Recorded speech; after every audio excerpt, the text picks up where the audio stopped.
I'm Eva, 32 years old, and I built a multi-million-dollar tech company from nothing, while my siblings had everything handed to them. Growing up as the forgotten middle child, I watched my parents fund my brothers and sisters' every dream while I struggled alone. What they never expected was that I would not only succeed, but also discover the truth about their betrayal. The moment I confronted them changed everything. If you're watching this, drop a comment letting me know where you're from. Hit that like and subscribe button if you've ever felt overlooked by your family. This story might just give you the strength to stand tall in your own worth. I grew up in a brick 2-story house in suburban Chicago, the middle child in what looked like a perfectly normal middle-class family. From the outside, we had it all. A nice home, 2 cars in the driveway, and family vacations to Florida every other summer. But inside those walls, the distribution of love and attention was anything but equal. My older brother Michael was 3 years my senior and our family's golden boy. With his athletic build and natural charm, he commanded attention in every room. My parents never missed a single one of his baseball games. They cheered from the bleachers, my dad jumping to his feet and pumping his fist whenever Michael made a good play. "That's my son!" he would shout, his face glowing with pride. My younger sister Sarah, who was 3 years younger than me, was the baby of the family and everyone's princess. With her blonde curls and big blue eyes, she had our parents wrapped around her little finger from day one. My mother spent hours doing Sarah's hair shopping for her clothes and attending her dance recitals. "Isn't she just precious?" Mom would ask anyone who would listen, beaming as Sarah twirled in her tutu. And then there was me, Eva, the middle child. I wasn't particularly athletic like Michael, or naturally charming like Sarah. I was quiet and studious, happiest with my nose in a book or solving math problems. I consistently brought home straight A's, but my report cards were usually met with a quick, "Good job," before conversation shifted back to Michael's upcoming game or Sarah's dance competition. The unequal treatment was evident in more than just attention. For Michael's 13th birthday, my parents gifted him with top-of-the-line baseball equipment that cost hundreds of dollars. When Sarah turned 10, they surprised her with a lavish party at an expensive venue complete with a professional photographer and personalized party favors for each guest. For my birthdays, I typically received practical gifts, clothes I needed, or books from the bargain bin. "Michael needs this equipment to compete at his level," my dad would explain when I questioned the disparity. "And Sarah's still little. You understand, right, Eva? You're our mature one." Being labeled the mature one became my curse. It meant I was expected to understand why my needs always came last, why I had to miss out on extracurricular activities, because we just don't have the budget after paying for Michael's training camp and Sarah's dance lessons. I still remember the science fair in 7th grade. I had worked for weeks on my project about solar energy, staying up late to perfect my presentation boards and rehearse my speech. I won first place, but neither of my parents showed up. My mother had taken Sarah shopping for a dance costume, and my father was at Michael's baseball practice. My teacher, Mrs. Wilson, noticed me standing alone during the awards ceremony and stood beside me as my name was called. She took a photo of me with my blue ribbon and gave me a hug. "Your parents missed something special today," she said kindly. "You should be very proud of yourself." That night, I showed my parents the ribbon and the photo. "Oh, that's nice, honey," my mother said, barely glancing up from helping Sarah with her homework. "Did you start the laundry like I asked?" I began to believe that love was something I needed to earn through achievement and self-sufficiency, while it came freely and abundantly to my siblings. This belief drove me to work harder, to need less, to become invisible in my demands while becoming exceptional in my accomplishments. It was during this time that I discovered computers. Our school had just gotten a new computer lab, and I found sanctuary there during lunch breaks and after school. The logical, predictable nature of programming made sense to me in a way that my family dynamic never did. If I wrote the code correctly, it worked. There were clear rules and immediate feedback, unlike at home where the rules seemed to change depending on which child was involved. I taught myself basic programming languages using books from the library and free online resources, spending hours at the school computers since we didn't have one at home yet. When I asked for a computer for Christmas, my parents seemed puzzled. "What do you need a computer for?" my father asked. "It's just a phase. Besides, we're saving for Michael's college baseball prospects and Sarah's dance competition in New York." I stopped asking and started planning. I babysit for neighbors' mowed lawns and tutored classmates in math until I had saved enough for a second-hand desktop computer. When I brought it home and set it up in the corner of the room, I shared with Sarah my parents barely noticed. My passion was dismissed as just playing on computers, even as I learned skills that would eventually build my future. As I progressed through high school, the pattern continued. Michael's sports trophies were displayed prominently in the living room. Sarah's dance medals hung in the hallway for all visitors to see. My academic awards and certificates were tucked away in a drawer in my bedroom. I told myself it didn't matter that I wasn't doing it for recognition anyway. But deep down, the invisibility hurt. I threw myself into academics knowing that education was my ticket to independence.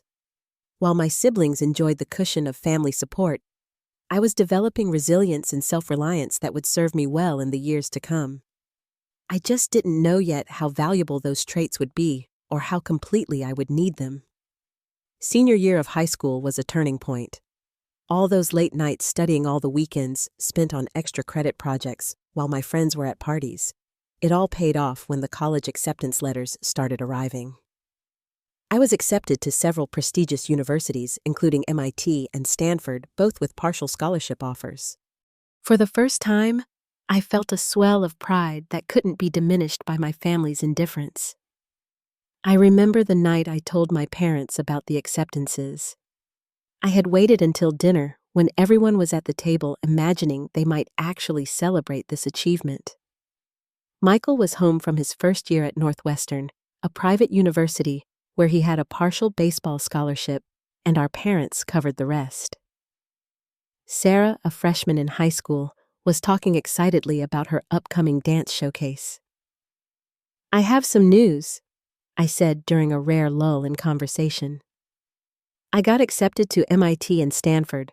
Both offered me scholarships." There was a moment of surprised silence before my father said, "That's impressive, Eva. Those are good schools." My mother nodded. "Very impressive. But honey, even with scholarships, those schools are expensive. Have you considered State University? It's much more affordable." I was confused. Money had never seemed to be an issue when it came to Michael's education. I thought, well, with the scholarships and maybe some help like Michael got. My parents exchanged a look I couldn't quite interpret. "Let's discuss this after dinner," my father said, effectively ending the conversation. After dinner, my parents asked me to join them in the living room. Michael and Sarah were conspicuously absent, sent upstairs despite their curiosity about our discussion. I sat on the edge of the sofa, hope and anxiety battling in my chest. "Eva," my father began, his voice taking on the serious tone he used for important family matters. "We're very proud of your acceptances. You've always been our smart one." My mother nodded in agreement. "So smart and so capable. The thing is," my father continued, "we've always handled college funds differently for each of you kids based on your individual needs." I nodded, still not understanding where this was going. Michael needed the extra support for Northwestern. You know how important baseball is to him, and that program offered him the best opportunity. My father leaned forward. "And we've been setting aside money for Sarah's education as well. She might want to pursue dance professionally, and those specialized programs are expensive." There was a pause, and I waited for them to get to my part of the equation. The silence stretched uncomfortably. "So, what about my college fund?" I finally asked. My mother reached over and patted my hand. "Sweetie, we always knew you'd get scholarships. You're so smart and driven. We didn't set aside a specific fund for you. We knew you'd figure it out." The words hit me like a physical blow. There was no college fund for me, no safety net, no parental support to help me attend the schools I had worked so hard to get into. "You're saying you saved for both Michael and Sarah, but nothing for me." My voice sounded strange to my own ears, hollow and distant. My father shifted uncomfortably. "When you put it that way, it sounds bad. But Eva, you have to understand. Your brother and sister need more help than you do. You've always been independent. You'll find a way to make it work. Maybe student loans or more scholarships. You're good at figuring things out." I remember staring at them, these people who were supposed to love all their children equally, trying to comprehend how they could possibly justify this disparity. It wasn't just about the money. It was what the money represented. They had planned for my siblings' futures, considered their dreams worth investing in. Mine, apparently, were not. That night marked the beginning of my true independence, though it came at a price I never should have had to pay. I declined the prestigious universities I couldn't afford and accepted an offer from State University, which offered me a full academic scholarship that covered tuition, but not room and board or books. To make ends meet, I worked 3 part-time jobs, morning shifts at a coffee shop near campus, evening hours at the university library, and weekend tutoring for other students. My schedule was grueling.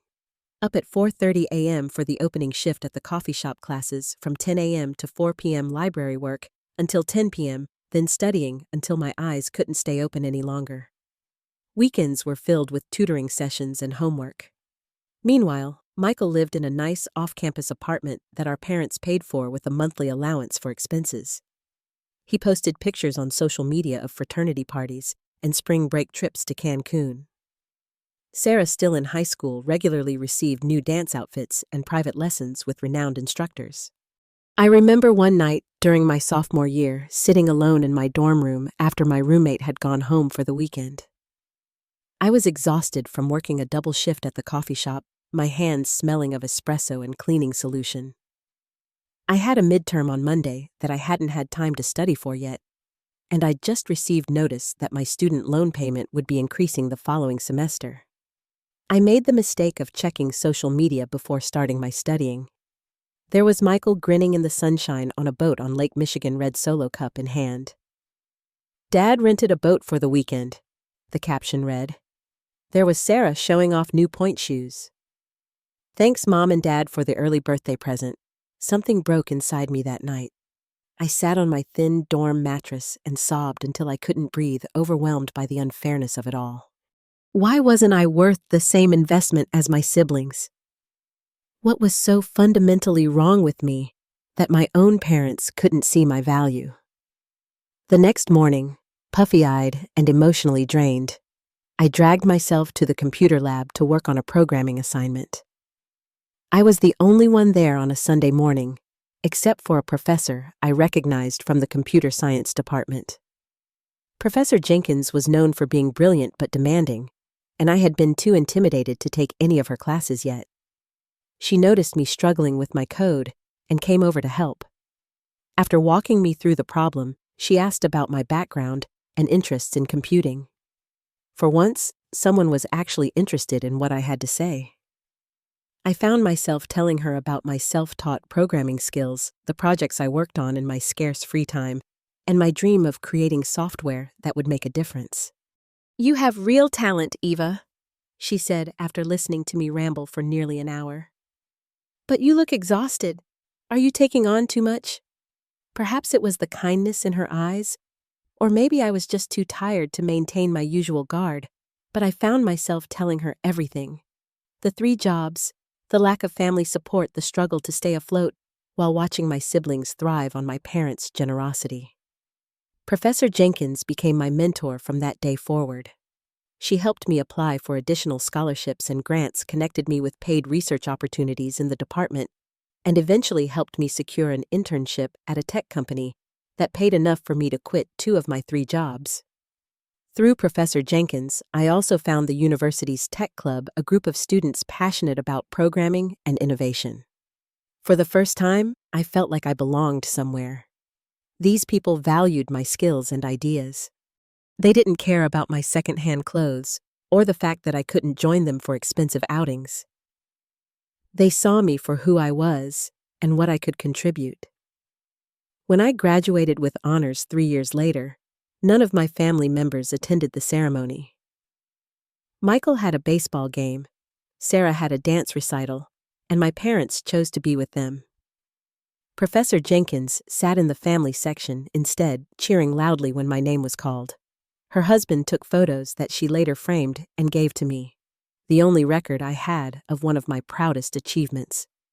As I accepted my diploma, I made a silent promise to myself I would build a life so successful that my family would have to acknowledge my worth. Not because I still needed their approval. I was beginning to understand that I might never get it, but because I needed to prove to myself that I was deserving of the investment they had never made in me. I just didn't realize then how that promise would lead me to uncover truths that would change everything I thought I knew about my family. With my computer science degree in hand and a glowing recommendation from Professor Jenkins, I landed a job at a small tech startup in Chicago. The pay wasn't amazing, but it was enough for me to rent a modest apartment with 2 roommates and start making payments on my student loans. For the first time in my life, I was completely independent, answerable to no one but myself. The startup environment was intense. Long hours, high pressure, and the constant uncertainty of working for a company that might not exist in 6 months. But I thrived in it. Unlike some of my colleagues who had family safety nets to fall back on, failure wasn't an option for me. I put in extra hours, volunteered for the projects no one else wanted, and continuously expanded my skill set through online courses and tutorials. My visits home became increasingly rare and uncomfortable.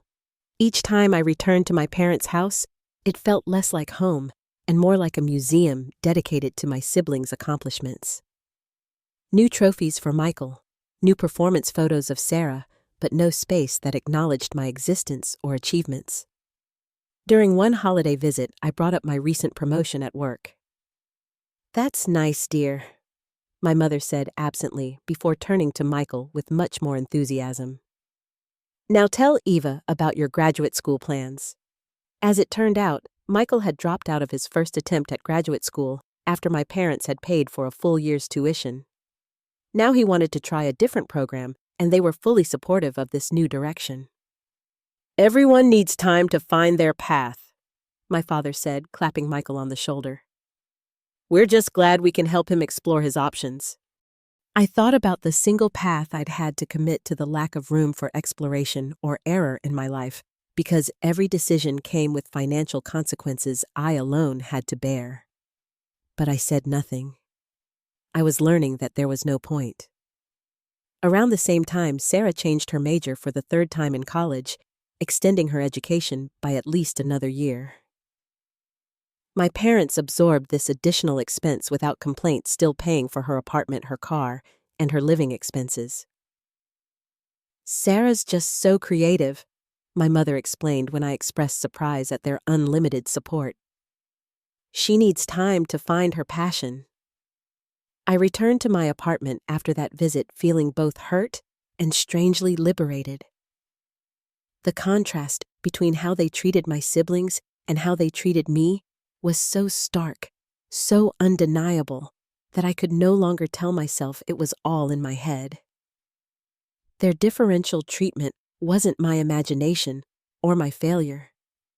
It was their choice. And once I accepted that I could stop seeking an approval I would never receive and focus entirely on building my own life, I threw myself into my work with renewed determination. My technical skills improved rapidly, and I began to develop a reputation in the company as someone who could solve the most challenging problems.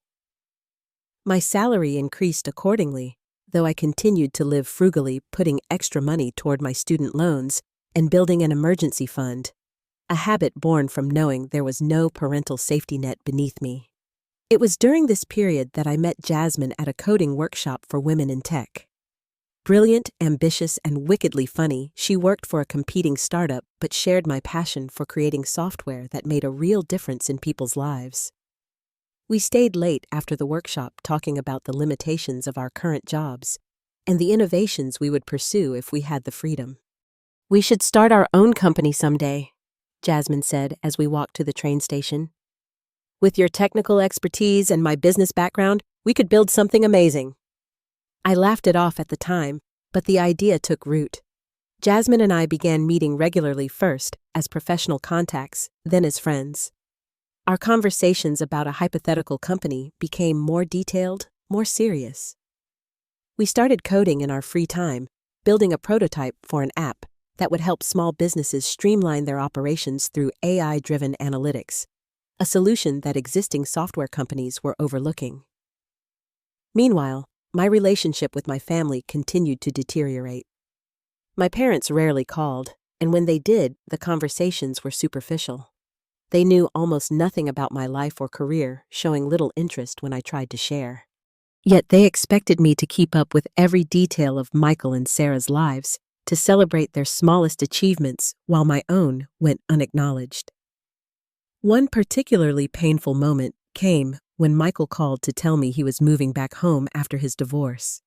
His wife had left him after he'd made a series of poor financial decisions, including sinking money from their joint savings into a business venture that failed within 6 months. "Mom and Dad are converting the den into a bedroom for me," he said casually. "They're also helping me pay off my credit card debt so I can have a fresh start." I thought about how I had been living with roommates for years to save money, how I had never missed a student loan payment despite the strain, how I had never once asked my parents for financial help since college. The inequity of it all was staggering. "That's generous of them," was all I could manage to say. "Well, that's what family is for, right?" Michael replied, oblivious to the irony of his statement. "Yes," I thought after hanging up. "That's what family is for some of us." Around the same time, I received my first substantial bonus at work after landing a major client. Instead of putting it all toward loans, as I usually would, I decided to buy myself something nice for once, a reliable car to replace the ancient, constantly breaking down vehicle I'd been driving since college. Nothing flashy, just a practical mid-range sedan. When I drove it to my parents' house for Christmas, my father walked around it with a critical eye. "This must have been expensive," he said, his tone suggesting disapproval rather than admiration. "You should be careful about spending money on luxuries, Eva. You never know when you might need those savings." I stared at him speechless. The man who had funded my brother's failed graduate programs and business ventures, who was currently paying off Michael's credit card debt, who had just bought Sarah a much more expensive car than mine as a graduation gift, was lecturing me about financial responsibility. That night, lying in my old bedroom, surrounded by childhood belongings my parents had never bothered to update as they had for my siblings' rooms, I realized something important. I had internalized the belief that I didn't deserve nice things, that I had to justify every expense, every small luxury, while my siblings were entitled to whatever they wanted or needed. The next day, I found a therapist in Chicago who specialized in family dynamics and childhood emotional neglect. It was time to address the patterns that had shaped me, not to change my family, which I was beginning to accept was unlikely, but to change how I allowed their treatment to affect my sense of self-worth. As I worked through these issues in therapy, my career continued to flourish. Jasmine and I spent more and more time on our side project, and the prototype began to take shape into something with real potential. We started attending networking events, making connections with potential investors, and researching what it would take to launch our own startup. Then came the decision that would change everything. Our app caught the attention of a venture capitalist who saw its potential and offered us seed funding, with the condition that we commit to it full-time. It meant leaving our stable jobs, taking a significant pay cut initially, and risking everything on our vision. For Jasmine, whose parents had offered to help her financially during the startup phase, it was a calculated risk. For me, with no safety net and student loans still to pay, it was terrifying. But for the first time in my life, I chose to bet on myself fully and without reservation. I resigned from my job, used most of my savings to cover living expenses during the lean, early months, and threw myself into building our company from the ground up. My family predictably thought I was making a huge mistake. "You're giving up a good job for some pipe dream," my father asked incredulously when I mentioned it during a rare phone call. That doesn't sound like the sensible Eva I know. The sensible Eva. The Eva who didn't cause trouble, who didn't need attention, who didn't require investment. That was who they wanted me to remain. Small, manageable, and requiring nothing from them. But I was done being that person. It was time to become the Eva I was meant to be with, or without their approval. The first year of our startup was brutal. 18-hour days, ramen noodle dinners, and the constant stress of knowing we had limited runway before our funding ran out. There were moments of doubt when I wondered if my family had been right, if I had made a catastrophic error in judgment. During this same period, my parents continued to support my siblings financially. Sarah, after finally graduating, was finding herself through an unpaid internship at a fashion magazine fully subsidized by my parents. Michael was still living at home, working part-time at a sporting goods store while our parents covered most of his expenses. The contrast between their cushioned lives and my high-stakes struggle couldn't have been more stark. But strangely, I didn't envy them anymore. I was building something of my own, something that would be mine regardless of the outcome. There was a power in that self-reliance that they would never know. And then, just when our funds were running dangerously low, we had our breakthrough. A major retail chain wanted to implement our software across all their locations. The contract was large enough to keep us operational for at least another year and provided the validation we needed to attract more clients. From there, things accelerated rapidly. More clients signed on. Tech publications began writing about our innovative approach. We expanded our team, moved into real office space, and started turning a profit much sooner than the industry average for startups. 2 years after leaving my stable job, I was the co-founder and CTO of a thriving tech company valued at several $millions. Jasmine and I were featured in business magazines as up-and-coming entrepreneurs to watch. For the first time in my life, I was not just financially secure, but genuinely successful by any measure. I bought myself a beautiful condo in downtown Chicago, with floor-to-ceiling windows overlooking the city.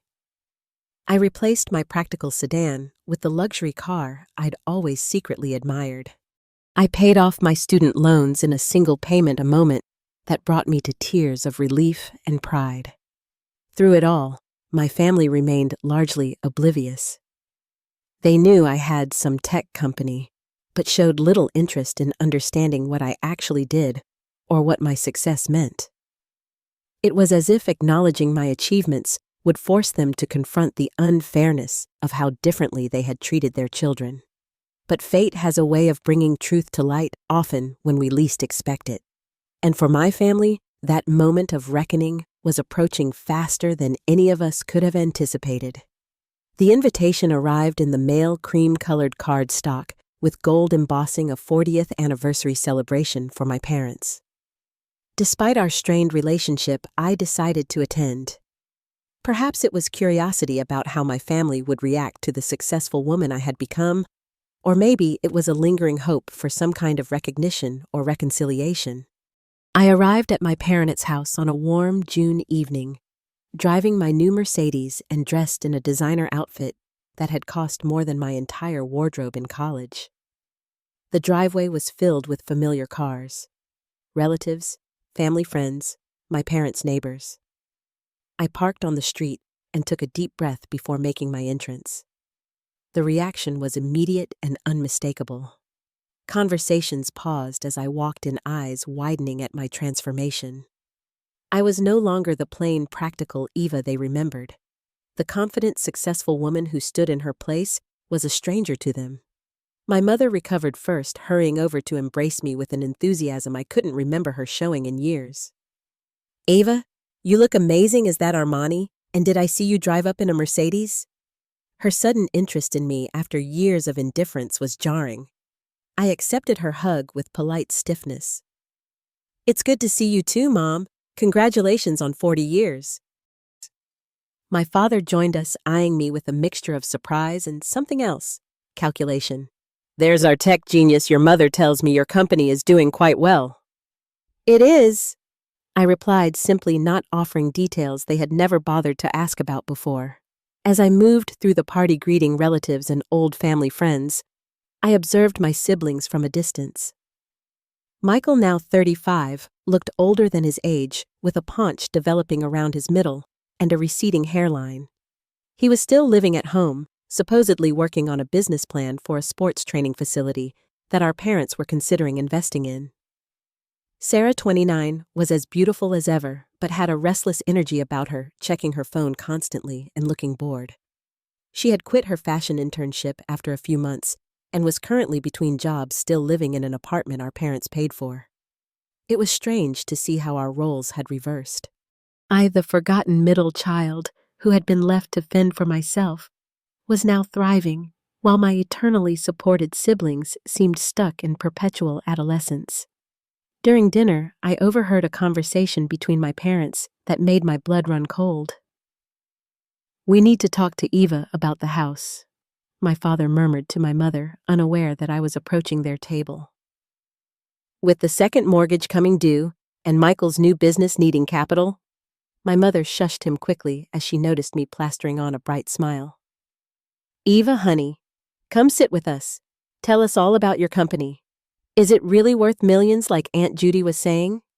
The sudden interest in my financial status combined with the snippet of conversation I'd overheard set off alarm bells.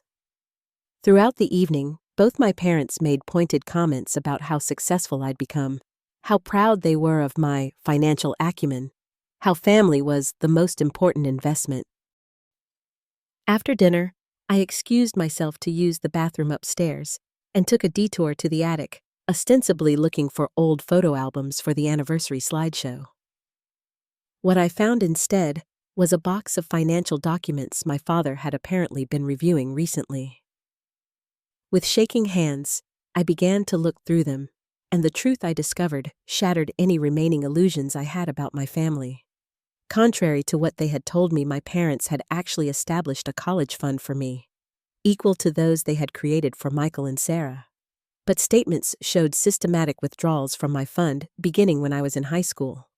Further documents revealed where that money had gone: $25,000 to cover Michael's failed business venture during his senior year of college, $30,000 for Sarah's third change of major and extended education.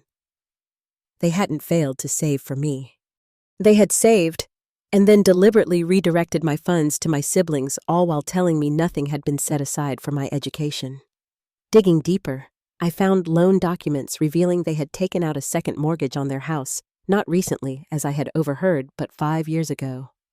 The money had gone to bail Michael out of debt after his divorce and to buy Sarah's expensive car. But the most devastating discovery was at the bottom of the box: letters from my grandmother, my father's mother, who had passed away when I was in college. Letters that referenced a specific bequest to me in her will, $50,000, and her antique jewelry collection, which she noted I had always admired as a child. "Please make sure Eva receives her inheritance when she graduates," my grandmother had written. "I know she'll use it wisely for her future, unlike some others I could mention." I had never received this inheritance. I had never even known it existed. Further documents showed that my parents had been named executors of the will and had distributed the assets. My portion had apparently been invested on my behalf, but bank records showed it had actually been used to pay off Michael's credit card debt and fund Sarah's unpaid internship. The betrayal was breathtaking in its scope. Not only had my parents failed to support me equally during my childhood and young adulthood, but they had actively taken resources that were specifically meant for me and redirected them to my siblings. all while maintaining the narrative that I was the strong one, the independent one, the one who didn't need help. I sat in the dusty attic surrounded by evidence of years of deception, feeling as though the ground had disappeared beneath my feet. Everything I thought I knew about my family dynamics, about why I had been treated differently, was a lie. It wasn't that they couldn't afford to help me. It was that they had chosen to take what was mine and give it to my brother and sister. And now it seemed they were preparing to ask me for financial help, having drained every other resource to support my siblings. The realization was like a physical pain in my chest. But beneath the hurt, something else was building, a cold, clear anger and a determination to finally confront the truth that had been hidden from me for so long. I carefully photographed all the relevant documents with my phone, put everything back as I had found it, and rejoined the party with a calm exterior that belied the storm raging inside me. I made it through the rest of the evening on autopilot, accepting congratulations from my parents, smiling for photos, playing the role of the dutiful daughter one last time. But I knew that by morning, everything would change. I barely slept that night, staying at a hotel rather than in my old bedroom as originally planned. By the time I arrived at my parents' house for the family breakfast the next morning, I was running on adrenaline and righteous anger. I brought copies of the most damning documents with me, neatly organized in a folder. The kitchen was warm and bright, filled with the familiar scent of my mother's cinnamon rolls, always Michael's favorite. My parents, Michael and Sarah, were already seated around the table, looking relaxed and happy after the successful party. Their easy contentment in each other's company, a family unit from which I had always felt excluded, only strengthened my resolve. "Good morning," I said, taking the empty seat. "I hope everyone slept well." Small talk flowed around the table, comments about the party, who had attended, what gifts had been received. I waited until everyone had been served breakfast before placing the folder on the table. "I found something interesting last night when I was looking for photo albums," I said, my voice steadier than I expected. My father's fork paused halfway to his mouth. "Oh, what's that?" I opened the folder and laid out the first document, the statement showing my college fund and the withdrawals.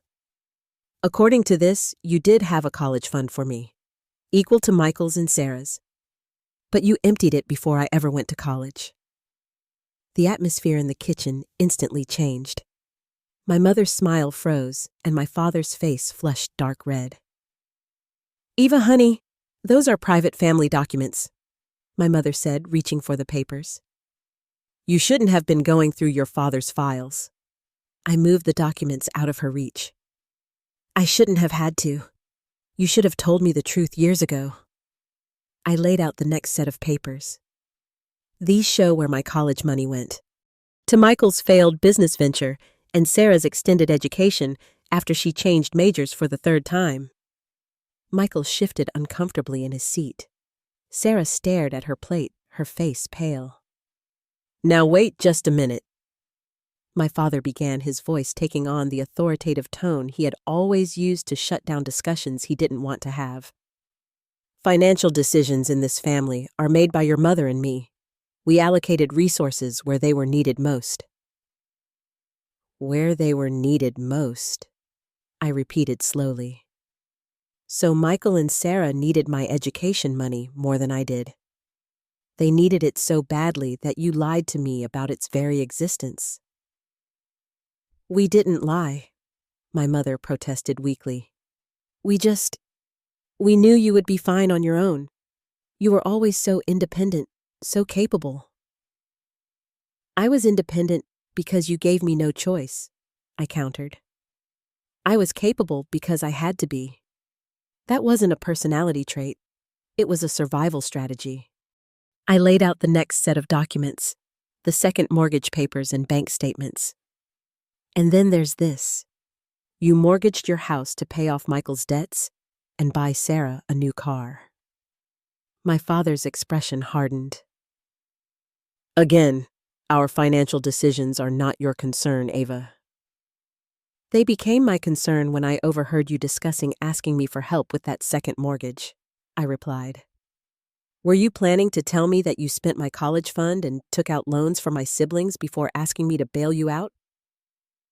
A tense silence fell over the table. My mother looked close to tears while my father's jaw worked as if he was physically biting back words. Finally, I placed the last documents on the table, my grandmother's letters and the records showing where my inheritance had gone. But the worst betrayal was this. Grandma left me money and her jewelry collection. She specifically wrote that it was for me to help with my future. You took it and gave it to them instead. Sarah gasped softly, looking genuinely shocked. Apparently, I wasn't the only one who had been kept in the dark. You did what? Michael asked, turning to our parents with surprise. My father's face had gone from red to white. Your grandmother didn't understand the family's needs. We made the decision that was best for everyone. Best for everyone. I repeated, my voice rising, despite my efforts to stay calm. How was stealing my inheritance best for me? How was lying to me about my college fund best for me? How was watching me work 3 jobs and take out loans while funding every whim and failure of my siblings best for me? I stood up, unable to remain seated as years of suppressed anger and hurt poured out. I've spent my entire life believing I wasn't worth investing in, that I somehow deserved less than Michael and Sarah, that I had to earn every scrap of support while they received it freely. Do you have any idea what that does to a child, to a young adult? My mother was openly crying now. We didn't mean to hurt you, Eva. Your brother and sister needed more help. You were always so strong. I wasn't strong, I shouted, the dam finally breaking. I was abandoned by the people who were supposed to love me equally. I was a child who needed her parents just as much as her siblings did. Michael pushed back from the table, his face defensive. Don't be so dramatic, Eva. We all had different needs, and Mom and Dad did their best. You're just making everyone feel bad because you're jealous of our relationship with them. His dismissal of my pain, so casual and complete, ignited something primal within me. No, Michael. I'm not jealous anymore. I'm furious. I built myself from nothing. No support, no safety net, no bailouts when I failed. I worked for everything I have while watching you and Sarah squander every advantage. And now I'm supposed to feel bad for pointing out the truth. Sarah was quietly crying, looking genuinely distressed. I didn't know, she whispered. I swear, Eva, I didn't know they were taking from you to give to us. I believed her, but it did little to soothe my anger. The issue isn't what you knew, Sarah. It's what they did. It's the choices they made over and over again to prioritize you and Michael at my expense. My father stood up, then his face thunderous. That's enough. I will not be spoken to this way in my own home. We are your parents, Eva. We deserve your respect regardless of whether you agree with our decisions. I laughed, then a harsh sound devoid of humor. Respect is earned, Dad, and you know what I did respect you. For years I made excuses for the way you treated me. I told myself you did the best you could, that you loved us all equally, even if you didn't show it the same way. I respected you so much that I blamed myself for your failure to love me as much as you loved them. I gathered the documents back into the folder with trembling hands. But now I know the truth. This wasn't about me being independent or strong or capable. This was about you choosing repeatedly and deliberately to take from me, to give to them. And I'm done making excuses for that. My mother reached for my hand across the table. Ava, please. We're still your parents. Family is family. We can work through this." Her words, so similar to the platitudes she had offered throughout my childhood whenever I expressed hurt at being overlooked, struck me as hollow now. "You treated me like I wasn't family for 30 years, I said quietly. "I've built my own family now, people who actually value me." The silence that followed was deafening. I looked at each of them in turn. My father's anger, my mother's tears, Michael's defensiveness, Sarah's guilt. This tableau of my childhood, the dynamic that had shaped me in ways both painful and profound. "I'm not going to bail you out of your financial problems," I said finally. "And I'm not going to pretend anymore that we're a normal, loving family. You made your choices. Now I'm making mine." With that, I walked out of my childhood home for what I knew might be the last time. The weight that lifted from my shoulders as I closed the door behind me was almost physical in its intensity. For 32 years, I had carried the burden of believing I was somehow less deserving of love and support than my siblings. Now I understood that the deficit had never been in me. It had been in my parents' capacity to love their children equally. As I drove away, I felt both broken and freed. The family I had longed for had never really existed. But in its place, I had built something perhaps more valuable, a life entirely my own, and the knowledge that I was worthy of so much more than I had been given. The aftermath of that confrontation was both painful and liberating. For weeks, my phone buzzed with messages from my family.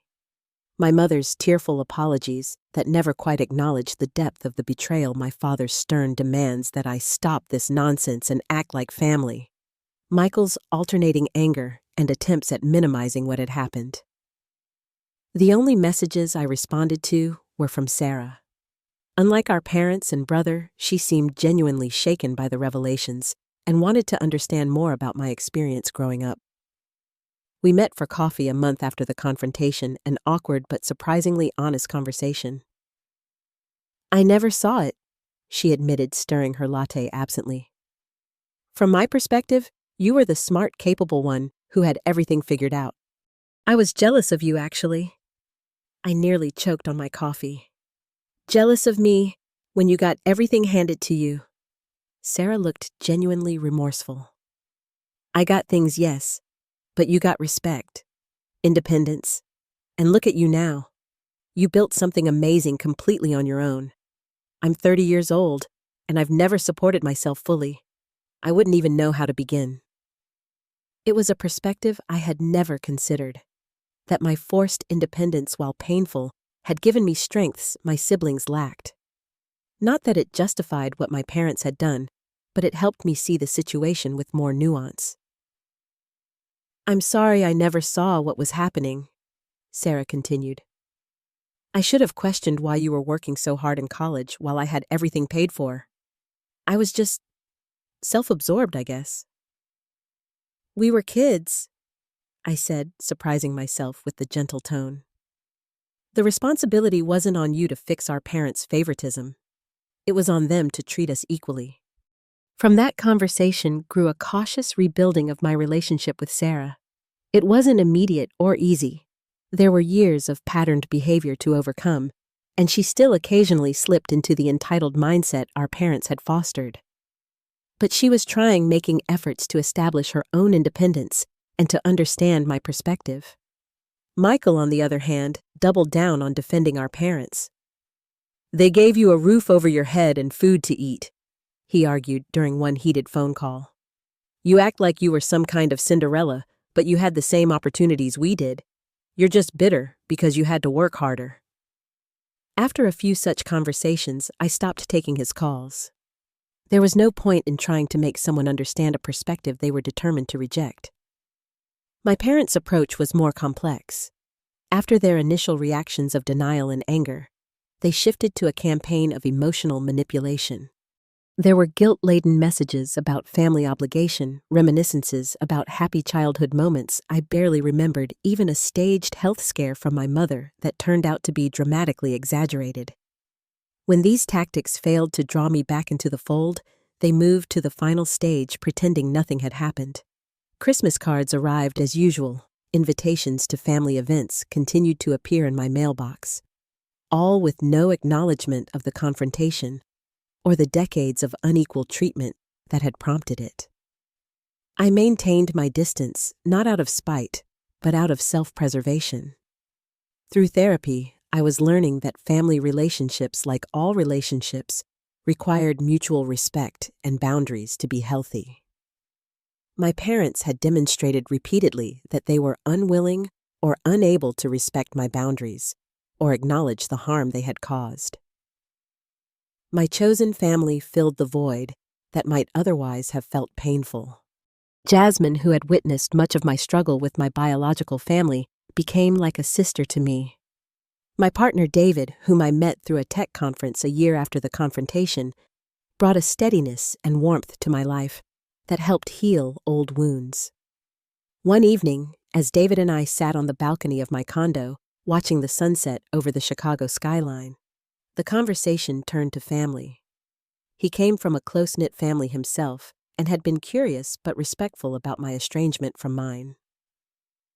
"Do you think you'll ever reconcile with them?" he asked gently. I considered the question seriously. "I'm open to a relationship with them if they can acknowledge what happened and show they've changed. But I won't sacrifice my well-being for the illusion of family harmony." David nodded thoughtfully. "That seems fair. And if we have children someday, would you want them to know your parents?" The question caught me off guard. We had discussed marriage and children in abstract terms, but never in the context of my family issues. The thought of my own potential children experiencing any version of what I had experienced sent a chill through me. "I would never want our children to feel the way I felt growing up," I said slowly. "To feel less worthy of love or investment than others. If my parents can't acknowledge the harm in how they treated me, I wouldn't trust them not to play favorites with grandchildren too." David took my hand, his eyes serious. "Then we'll make different choices. We'll make sure any children we have know they're valued equally unconditionally." That conversation was a turning point in my healing journey. It helped me see that the cycle of favoritism and conditional love that had marked my childhood didn't have to continue into the next generation. I could choose a different path, create a different kind of family based on the lessons I had learned from my own painful experiences. As our company continued to thrive, I found ways to channel my success into helping others who, like me, had to forge their paths without family support.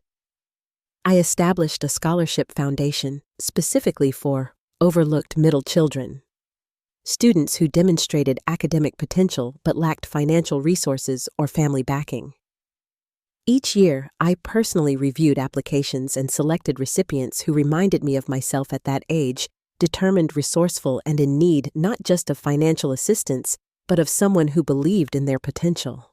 The letters I received from these students describing how the scholarship had changed their trajectories brought healing in a way therapy alone could not. I also became a mentor through a program for first-generation college students, offering guidance on everything from course selection to career planning to navigating financial aid.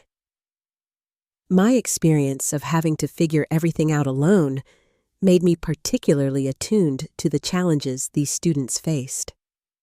As for my family time, brought some unexpected developments. Sarah continued her journey toward independence and self-awareness, eventually getting a stable job and moving into an apartment she paid for herself. Our relationship evolved into something resembling actual sisterhood, not perfect, but genuine in a way it had never been before. Michael remained entrenched in his position as the favored son, still living at home well into his late 30s, still receiving financial support for his ever-changing entrepreneurial ventures. We had no contact beyond unavoidable holiday acknowledgments. My parents made occasional overtures toward reconciliation, but always on their terms, always with the expectation that I would eventually get over it and return to the family fold without requiring any real accountability from them. I maintained polite but firm boundaries, engaging when I felt emotionally equipped to do so, but never compromising my newfound sense of self-worth. The most profound change, however, was within myself. The girl who had believed she was somehow less deserving of love and support than her siblings had become a woman who understood her own value. The young adult who had driven herself to exhaustion trying to prove her worth had become someone who knew that worth was inherent, not earned through achievement or sacrifice. I had built success from nothing. Not just financial success, though that was undeniable, but the deeper success of creating a life filled with genuine connections, meaningful work, and self-acceptance. In losing the family I thought I needed, I had found the strength to create the life I truly deserved. The betrayal I uncovered that day in my parents' attic had been devastating. But in a strange way, it had also been a gift. The final piece of evidence I needed to stop blaming myself for the inequality I had experienced throughout my life. The knowledge that I had not imagined or exaggerated the disparity, that it had been real and deliberate, allowed me to finally release the belief that I was somehow fundamentally less worthy than my siblings. Forgiveness remains a complex, ongoing process, not a single act of absolution, but a gradual releasing of anger and hurt. I've come to understand that my parents' actions reflected their own limitations, their own unexamined biases and blind spots. This understanding doesn't excuse what they did, but it helps me carry the knowledge without being consumed by it. The most powerful realization has been that my worth was never dependent on their ability to see it. The success I've built, the relationships I've formed, the person I've become, these are the true measure of my value, not the flawed calculations of parents who couldn't love their children equally. In sharing this story, my hope is that it reaches others who have felt overlooked, undervalued, or unfairly treated by those who should have been their strongest supporters. If that's you, please know that your worth isn't determined by how others treat you. Your value doesn't decrease because someone fails to see it. Have you ever felt like the forgotten or less favored child in your family? How did you handle it, and what helped you move forward? Share your story in the comments below. And if this resonated with you, please like, subscribe, and share it with someone who might need to hear that they're not alone. Remember, sometimes the family we build for ourselves is more nurturing than the one we're born into. Thank you for listening, and I wish you the strength to create the life you deserve, regardless of where you started.